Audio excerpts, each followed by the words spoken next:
Guys, how you doing? Jo Barnes here, and welcome back to today's video, which is all about creating a product and or affiliating for a product. I do hope you enjoyed yesterday's video all about positioning. I did get myself a little bit passionate, didn't I? I do get very into what I'm telling you, and really, guys, it is because I am really passionate about this business, and I really want you guys to get to a point where you are creating an income online. You know, I've done it, and I want to show you guys how to do it. So that's why I get a bit passionate. So far, by now, hopefully, from the last couple of weeks, you have got to a stage where you know what niche you're in and you have a very compelling offer that you want to offer out to people.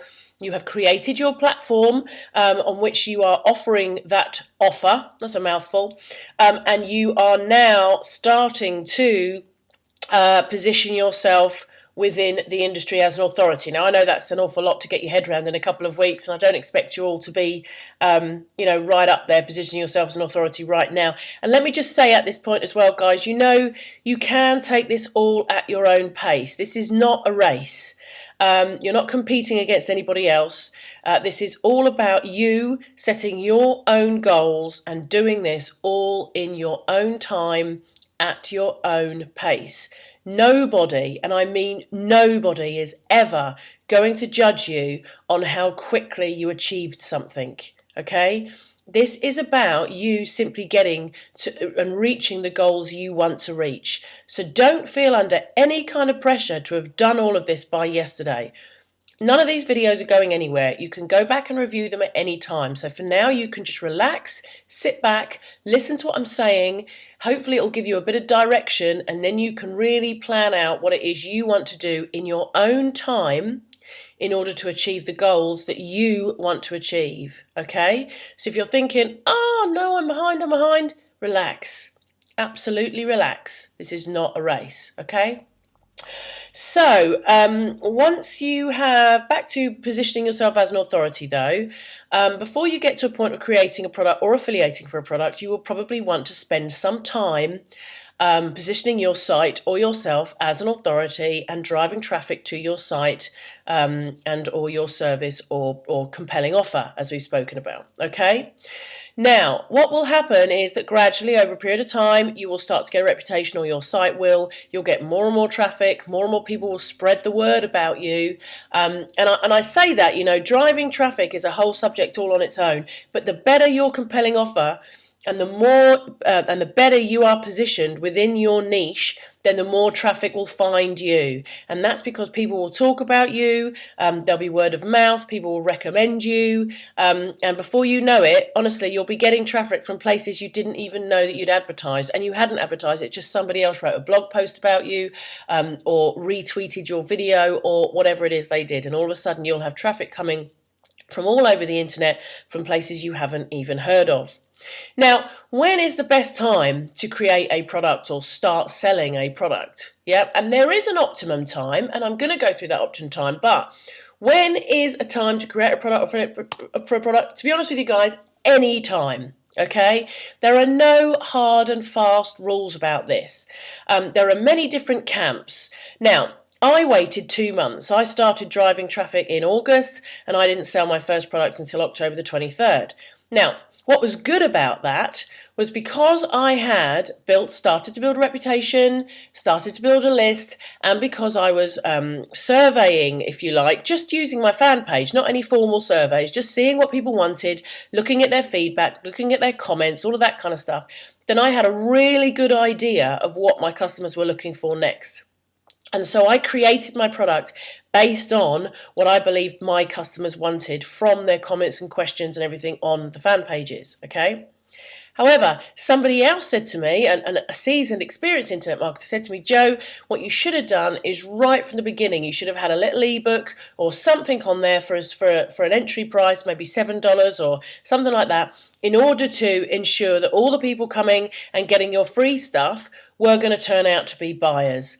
And maybe he was right, maybe he was wrong, who knows? But I didn't. I waited until, and to be honest with you, do you know why I waited? I waited because I had absolutely no idea what I was going to sell as a product. I didn't know. I was on a mission to get my fan pages out. I knew at some point I was actually going to have to sell something. But A, I was nervous about selling anything because I didn't want to suddenly lose all these customers that I'd just got on board. How crazy is that, when at the end of the day we are here to make money, aren't we? And so, A, I knew I had to sell something, and B, I just had no idea what I was going to sell. So that's why I waited 2 months. But there is nothing wrong with you guys setting up your sales funnel, and we're going to be talking more about sales funnels tomorrow in the conversion engine video. And you setting it up so that your customers get a free offer, and then, within sort of, a week or so, you sell them something very low cost. It might be a $7 ebook or something like that. And then at a later stage, when you've built up even better, more of a relationship, then you can sell them a slightly higher end product. So there's no real right or wrong. You have to decide what you are comfortable with, and you have to judge really what niche you're in, and the personalities and the buying traits, if you like, of your own customers or the customers within your niche. But I would certainly say the optimum time would be once you've given quite a lot of value and you've built some trust and you've built a relationship, so that when you do present them with an offer, they are far more compelled to purchase from you because they feel like they've built up so much more of a relationship with you. Okay? All right, so let's just have a look at creating a product and the steps to go through when creating a product. So the first thing I would say is you want to create a product that your customers want or need. Many people, I think, start in this industry by actually starting with a product. They've got this great idea, they've got this amazing software, they've got this incredible new, innovative, the next big thing or whatever, and they put it out to market and nobody buys it. And one of the reasons is because they never really did their due diligence and learn exactly what it is their customers really want or need. So one of the benefits of doing it this way around, where you have your compelling offer and you drive people to that compelling offer and you build a relationship with those people over, a few weeks or months, is that you get to a point where you really know what your customers want or need, and then you can produce a product based on, their wants and needs, which means you've already got a party of customers telling you, yes, I'm going to go and buy this because I'm telling you I want it, and you're now going to provide it for me. And what do I always talk to you about? Adding value, solving a problem. Adding value, solving a problem. Okay? So then the next thing, of course, is you then need to sit down and plan what your product is going to be. So once you've done that research, then you need to sit down and plan it out. And this is a stage I think another whole host of people miss. They just kind of, boom, I'm just going to create a product. But you need to really sit down and plan your product out. It's Brian Tracy that says, I can't remember the absolute statistics, but something like 90% of planning, 10% of execution, something like that. And I know when I'm making videos, if I don't plan my videos, if I just do them ad hoc, I'm probably re-recording them 10 times over. But if I actually sit down and sort of pretty much script them out, then it takes me, one take and they're done. So planning is a big part of the process. And when you've decided what your product is going to be and you're then into the planning stage, don't be afraid to go out there and use other people's products as inspiration. Don't go and plagiarize and just nick people's products, but don't be afraid to go and use other products as inspiration. When I created 2,000 fans in 27 days, there were a few products out at the time that I looked at and I read. There were a couple of ebooks I was reading through and all different things that really gave me the inspiration to come up with my first product. And then I was able to sit down and plan out exactly what I wanted. Now, once you've started to plan your product, I would then sow the seeds with your customers. So get out there and start saying, I'm going to release this product. This is what's going to be in it. This is what's going to be about. What do you think? Is this what you're looking for? Would you buy it? Blah, blah. And you're almost doing kind of an informal survey of your customers. Now, this is one of the huge, powerful things in Facebook that you can do with your pages. Because you're on your page, you can talk to your customers. It's immediate, it's absolutely immediate speaking to your customers. That's the wonderful thing about social media. It's just so, you're almost just in real time talking to your customers. So do make sure you get out there and start speaking to your customers and finding out whether it's something they really want and need. Don't be afraid to even sort of put out a little bit of an itinerary of what's going to be in the course so people can come back and say, oh, well, actually, I'd really like this or I'd really like that. Yeah. And remember, you can do surveys and things like that as well on, using things like Poll Daddy, and there's polls on Facebook you can use and all sorts. So you can actually go out and do, if you started building an email list off of Facebook, you can actually go out and do proper surveys of your customers and find out whether it's a product that they're going to want. This is a huge thing that people don't do. If you actually start asking your customers exactly what they want, then you will find your conversion rates for selling a product are going to be a lot higher. Yeah, because you've actually gone out and said to people, what do you want? What can I give you? Yeah. And then, of course, the last thing to do once you've done that is to actually create the product. And you can do this in one of two ways. You can either have the product all ready to go, so it's all there, it's done, it's ready to go, boom, and then as soon as people start buying, you're literally just sending it out. Yeah, and that's what people talk about on autopilot. You know, when people say, oh, I make money on autopilot. Yeah, well, they've done all the work first. Nobody ever walks in and 2 minutes later they're making money on autopilot. They've already done all the work, whether that be creating the product or testing and measuring an affiliate product and reviewing it and all the rest. They've done all that work, and then they get it all set up and ready to go. They put it all in a sales funnel. They've built the list. They've driven the traffic. They've positioned themselves in authority. They've had their compelling offer. They've done all of that. Yeah, because without all of that, they wouldn't be sitting there with a customer database. So when people say to you, hey, I'm doing it on autopilot, believe me, they've done the work first, okay? So get it to a point where it's ready to go, and then you can just send it out as people start buying it, or you can do a product live. Yeah, and that's what I did. That's what I did with my first product. And I must say, after my first product, I did say I would never do it live again because of the kind of pressure that's on you every day in order to deliver. But what am I now doing with my Social Networking Academy as of Friday? Yep, I'm doing a live 90-day coaching program. But I have to be honest with you, it's fun as well. Doing something live is really fun. It's very interactive. You get lots of customer feedback. And you get to really, truly meet people's needs, because every day they're asking you, what's coming next, or can we cover this, or can we look at that, and stuff like that. So it's up to you and your time constraints, really, and how much you kind of love that sort of live pressure, if you like. And it's pretty exhausting, but they're sort of your options. Now, what we'll do is we'll quickly run through the different types of products that you can produce. Okay, so of course there's your video product, so you can. That's what I kind of talk about, pre-record or live. You can either do a pre-recorded video course, or you could do a live video course. So with my 2,000 fans, for instance, I only ever recorded day one before I started selling it. So I'd only actually recorded day one, maybe day two, I think, when I started selling it. And then I was doing each day as it came up. So I was able to go in and say, hey, thanks so much for John's comment, or Julie asked this question, I'd like to cover that in this video, or, you know, let's go and have a look at Emma's fan page, or whatever. And it made it very interactive and good fun. So you can do a video product. And remember as well, once you've actually done that initial live session, you're going to be recording all of that. And after that initial live recording, you can then obviously then send that out as a pre-recorded product. That works very well. Okay, so a video product. You could write an ebook, and yes, people are still selling ebooks. Yeah, there's some great ebooks out there. Some ebooks even go for like $97.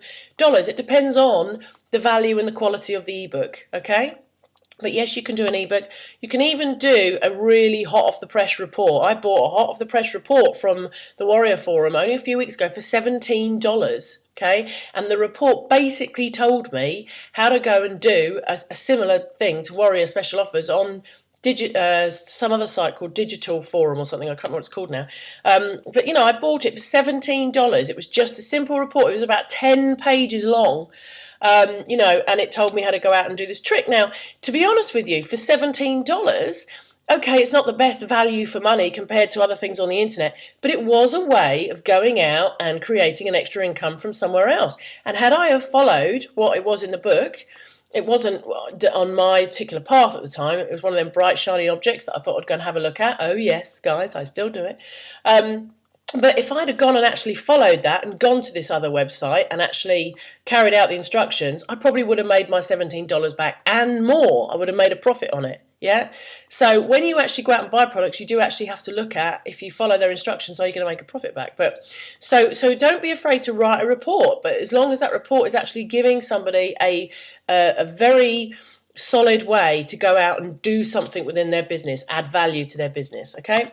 You could do webinars. You could do webinar programs. And once again, these days, you can even do pre-recorded webinar programs with these software that you can now do, where you can basically upload webinars into software and people can sign up and all sorts. It's very funky. I haven't used it myself yet because I get the thrill of live. I love live webinars. It just thrills me. So, but you can do pre-recorded webinar courses as well now.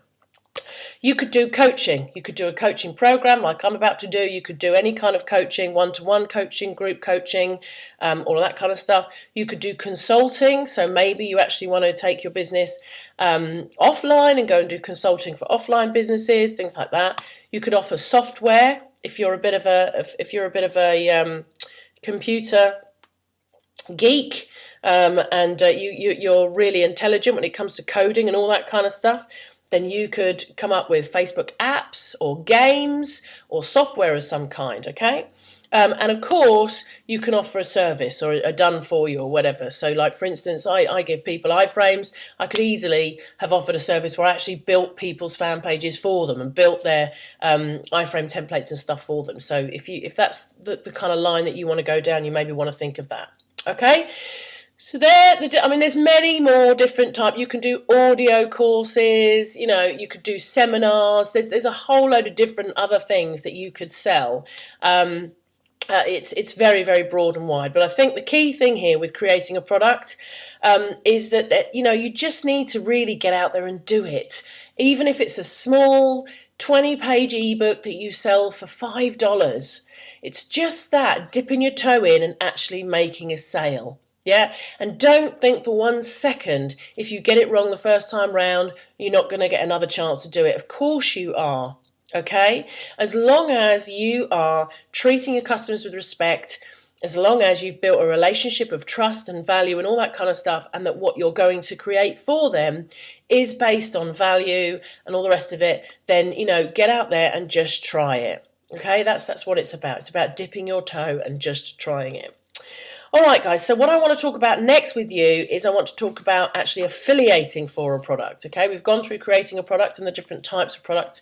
Now what I'd like to do is go through the steps for affiliating for a product and things you really need to look out for when you're looking at becoming an affiliate marketer.